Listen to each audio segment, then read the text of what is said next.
ദൈവത്തിന് സ്തുതി. ആദ്യമായാണ് ഞാനൊരു ലോങ് വീഡിയോ ചെയ്യുന്നത്.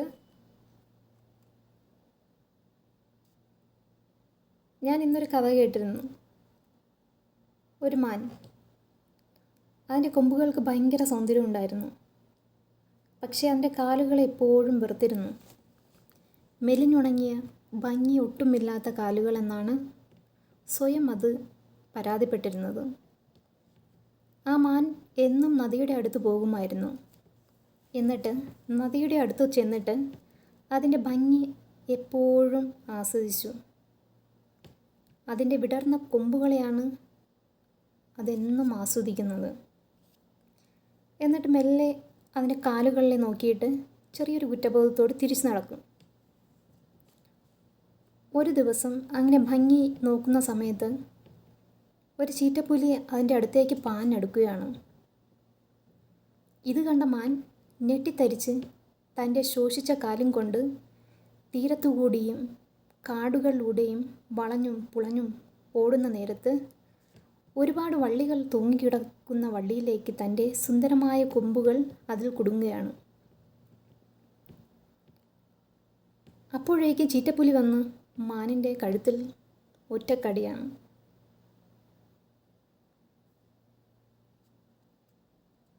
ആ നേരത്ത് മാൻ തൻ്റെ കാലുകളിലേക്ക് നോക്കി പറയുകയാണ്, ഇത്രയും ദിവസം ഞാൻ ആസ്വദിച്ചിരുന്ന എൻ്റെ കൊമ്പ് എന്നെ ചതിച്ചു. പക്ഷേ എൻ്റെ ഈ ഉണങ്ങിയ കാലുകൾ എന്നെ ഇത്രയും നേരം എൻ്റെ ജീവൻ പിടിച്ചു നിർത്താൻ സഹായിച്ചു. നമ്മൾ സൗന്ദര്യമുണ്ടെന്ന് കരുതുന്ന, നമ്മളെ സ്നേഹിക്കുമെന്ന് കരുതിയ പലരുമാണ് നമ്മെ ചതിക്കുന്നത്, അല്ലേ? നമ്മൾ അത്ര ഭംഗിയില്ലെന്ന് കരുതി അകറ്റി നിർത്തിയ പലരുമാണ് നമ്മുടെ ഏതാവശ്യത്തിനും നമ്മോടൊത്തു വരുന്നത്. അപ്പോൾ അങ്ങനെയുള്ളവരെ എപ്പോഴും ചേർത്ത് നിർത്തണം. അവരുടെ പിടിവിടരുത്. അപ്പം നമുക്കൊരു ചെറിയൊരു ബൈബിൾ വചനം വായിക്കാം. ഇന്ന് ഞാൻ വായിക്കുന്നത് സുഭാഷിതങ്ങളുടെ പുസ്തകത്തിൽ നിന്ന് 6-ാം അധ്യായം 1 മുതൽ 19 വരെയുള്ള വാക്യങ്ങളാണ്. മകനെ, നീ അയൽക്കാരനു വേണ്ടി ജാമ്യം നിൽക്കുകയോ അന്യനു വേണ്ടി വാക്കുകൊടുക്കുകയോ ചെയ്തിട്ടുണ്ടോ? നീ നിന്റെ സംസാരത്താൽ കുരുക്കിലാവുകയോ വാക്കുകളാൽ കുടുങ്ങിപ്പോവുകയോ ചെയ്തിട്ടുണ്ടോ? എങ്കിൽ മകനെ, നീ അയൽക്കാരൻ്റെ പിടിയിൽ പെട്ടിരിക്കുന്നത് കൊണ്ട് രക്ഷപ്പെടാൻ ഇങ്ങനെ ചെയ്യുക. ഉടനെ ചെന്ന് അയൽക്കാരനോട് നിർബന്ധമായി അപേക്ഷിക്കുക. നിന്റെ മിഴികൾക്ക് ഉറക്കമോ കൺപോളകൾക്ക് മയക്കമോ അനുവദിക്കരുത്. വേട്ടക്കാരനിൽ നിന്നു മാനിനെപ്പോലെയും പക്ഷിയെപ്പോലെയും രക്ഷപ്പെട്ടുകൊള്ളുക. മടിയനായ മനുഷ്യ, എറുമ്പിൻ്റെ പ്രവൃത്തി കണ്ട് വിവേകിയാവുക. മേലാളനോ കാര്യസ്ഥനോ രാജാവോ ഇല്ലാതെ അത് വേനൽക്കാലത്ത് കലവറയൊരുക്കി കൊയ്ത്തുകാലത്ത് ഭക്ഷണം ശേഖരിച്ചു വയ്ക്കുന്നു. മടിയ, നീ എത്ര നാൾ നിശ്ചേഷ്ടനായിരിക്കും?